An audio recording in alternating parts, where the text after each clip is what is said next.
विंध्यवासिनी, जय जगदम्बे माँ, जय माँ विंध्यवासिनी। इस नवरात्रि के पावन अवसर पर आज आगे का क्रम बढ़ते हुए इस प्लेलिस्ट में हम दुर्गा सप्तशती पाठ के अर्गला, कीलक और कवच पढ़ेंगे। तो वीडियो को सुनिए। अगर आप पढ़ नहीं सकते तो चलाकर मोबाइल में रख दीजिए, टीवी में चलाकर छोड़ दीजिए। जय जगदम्बे माँ, जय माँ विंध्यवासिनी। स्वागत है आपका।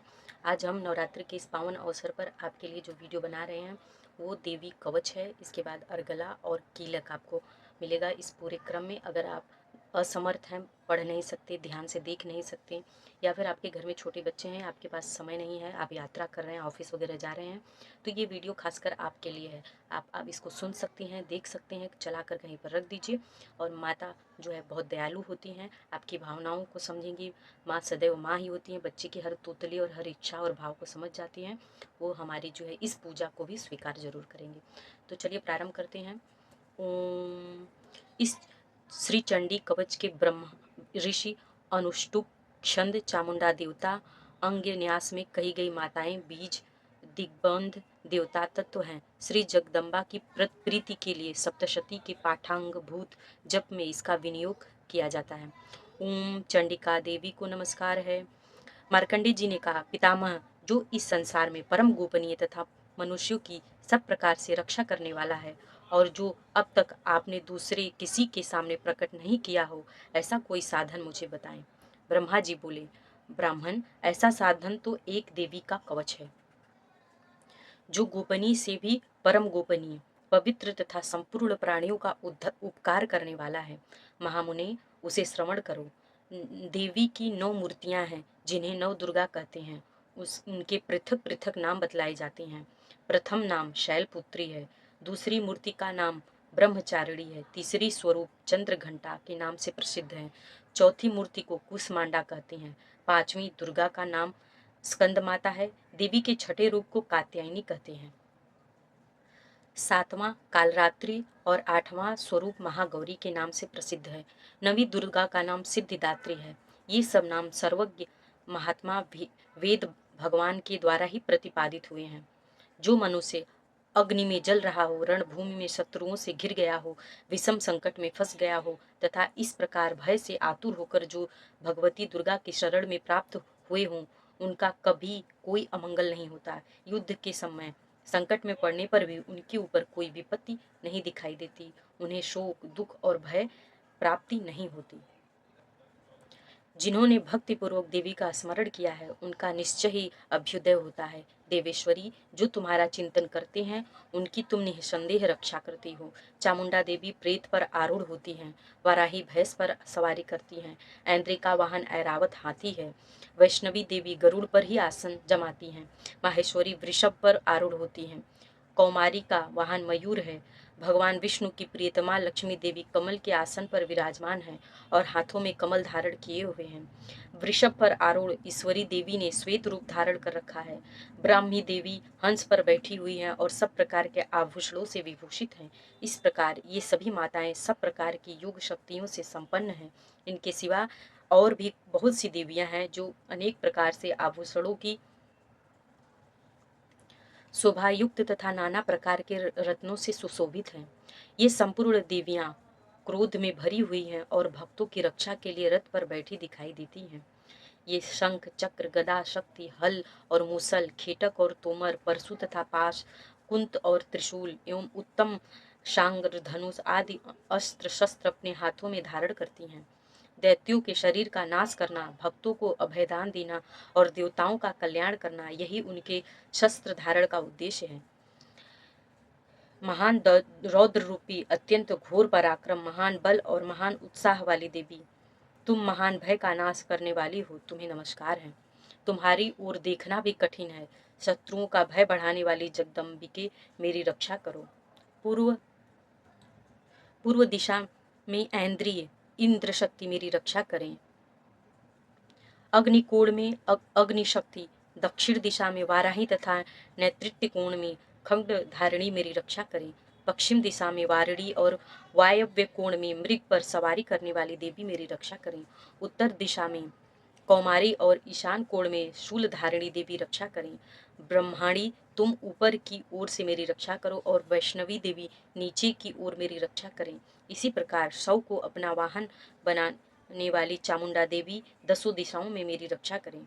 जया आगे से और विजया पीछे की ओर से मेरी रक्षा करें। वाम भाग में अजिता और दक्षिण भाग में अपराजिता रक्षा करें। उद्योतिनी शिखा की रक्षा करें। उमा मेरे मस्तक पर विराजमान होकर रक्षा करें। ललाट में मालाधरी रक्षा करें और यशस्विनी देवी मेरी बाहों की संरक्षण करें। भवों के मध्य भाग में त्रिनेत्रा और नाथुनों की यमघंटा देवी रक्षा करें। दोनों नेत्रों के मध्य भाग में शंखिनी और कानों में द्वारवासिनी रक्षा करें। कालिका देवी कपोलों की तथा भगवती शांकरी कानों के मूल भाग की रक्षा करें। नासिका में सुगंधा और ऊपर के ओठ में चर्चिका देवी रक्षा। नीचे की ओठ में अमृत कला तथा नीचे के ओठ में अमृत कला था। जिह्वा में सरस्वती देवी रक्षा करें। कौमारी दांतों की और चंडिका कंठ प्रदेश की रक्षा करें। चित्र घंटा गले की घाटी की और महामाया तालू में रहकर रक्षा करें। कामाक्षी थोड़ी की और सर्वमंगला मेरी वाणी की रक्षा करें। भद्रकाली ग्रीवा में और धनुर्धरी पृष्ठवंश यानी मेरुदंड में रहकर रक्षा करें। कंठ के बाहरी भाग में नीलग्रीवा और कंठ की नली में नल कुबरी रक्षा करें। दोनों कंधों में खंडगिनी और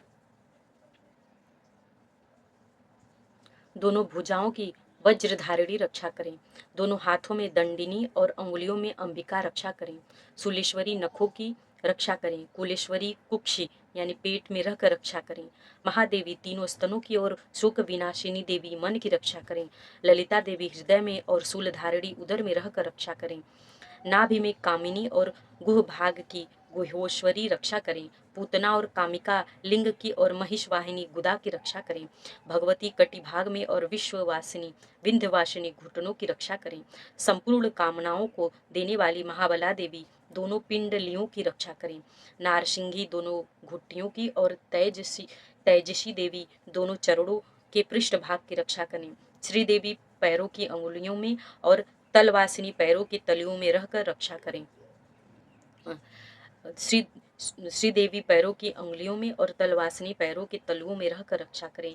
अपनी दाढ़ों के कारण भयंकर दिखने वाली दृष्टा कराली देवी नखों की और ऊर्ध्वकेशिनी देवी केशों की रक्षा करें। रोमावलियों के छिद्रों में कौवेरी और त्वचा की वागीश्वरी देवी रक्षा करें। पार्वती देवी रक्त मज्जा वसा मांस हड्डी और मेद की रक्षा करें। आंतों की कालरात्रि और पित्त की भ्रिकुटेश्वरी रक्षा करें। मूलाधार आदि कमल कोशों में पद्यावती देवी और कफ में चूड़ामणि देवी स्थित होकर रक्षा करें। नख के तेज की ज्वालामुखी रक्षा करें। जिसका किसी भी अस्त्र में भेदन नहीं हो सकता, वह अभेद्या देवी शरीर की समस्त संधियों में रहकर रक्षा करें। ब्रह्माणी आप मेरे वीर्य की रक्षा करें। छत्रेश्वरी छाया की तथा धर्म धारिणी देवी मेरे अहंकार मन और बुद्धि की रक्षा करें।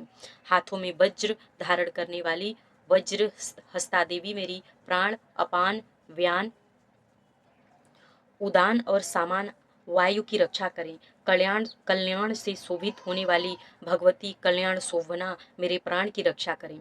रस रूप गंध शब्द और स्पर्श इन विषयों का अनुभव करते समय योगिनी देवी रक्षा करें तथा सत्वगुण रजोगुण और तमोगुण की रक्षा सदा नारायणी देवी करें।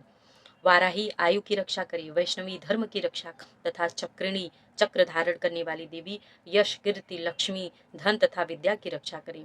इंद्राणी आप मेरे गोत्र की रक्षा करें। चंडिके तुम मेरे पशुओं की रक्षा करो। महालक्ष्मी पुत्रों की रक्षा करें और भैरवी पत्नी की रक्षा करें। मेरे पथ की सुपथा तथा मार्ग की क्षेमकरी रक्षा करें। राजा के दरबार में महालक्ष्मी रक्षा करें तथा सब ओर व्याप्त रहने वाली विजया देवी संपूर्ण भयों से मेरी रक्षा करें। हे देवी, जो स्थान कवच में नहीं कहा गया है एत्यो रक्षा से रहित है, वह सब तुम्हारे द्वारा सुरक्षित हो, क्योंकि तुम विजयशालिनी और पापनाशिनी हो। यदि अपने शरीर का भला चाहो तो मनुष्य बिना कवच के कहीं भी एक पग भी न जाए, कवच का पाठ करके ही यात्रा करे। कवच के द्वारा सब ओर से सुरक्षित मनुष्य जहाँ जहाँ भी जाता है, वहाँ वहाँ से उसे धन लाभ होता है तथा संपूर्ण कामनाओं की सिद्धि करने वाली विजय की प्राप्ति होती है। वह जिस जिस अभिष्ट वस्तु का चिंतन करता है उसको निश्चय ही प्राप्त कर लेता है। वह पुरुष इस पृथ्वी पर तुलना रहित महान ऐश्वर्य का भागी होता है।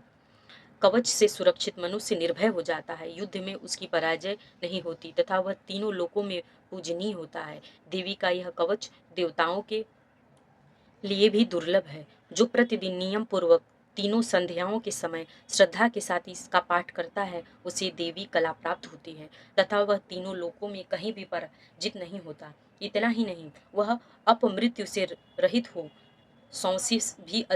सांसें भी अधिक वर्षों तक जीवित रहता है।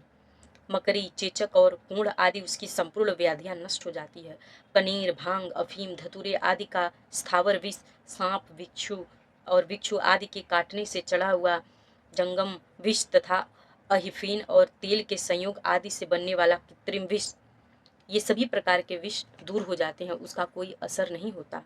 इस पृथ्वी पर मारण, मोहन आदि जितने भी अविचारिक प्रयोग होते हैं तथा इस प्रकार के जितने मंत्र तंत्र होते हैं, वे सब इस कवच के हृदय में धारण कर लेने पर मनुष्य को देखते ही देखते नष्ट हो जाते हैं।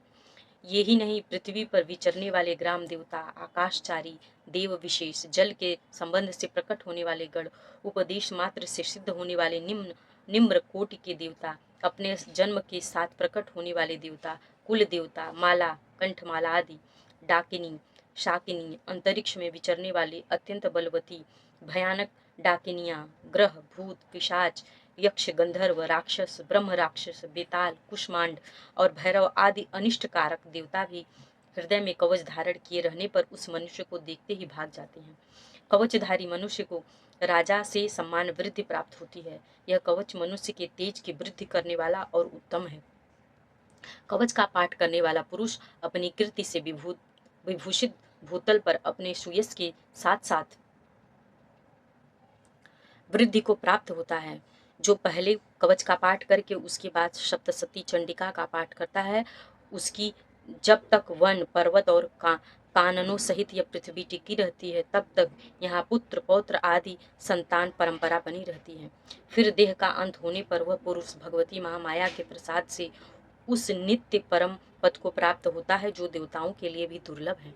यह सुंदर दिव्य रूप धारण करता है और कल्याणमय शिव के साथ आनंद का भागी होता है। देवी कवच संपूर्ण। जय माँ विंध्यवासिनी, जय जगदम्बे माँ, जय माँ काली।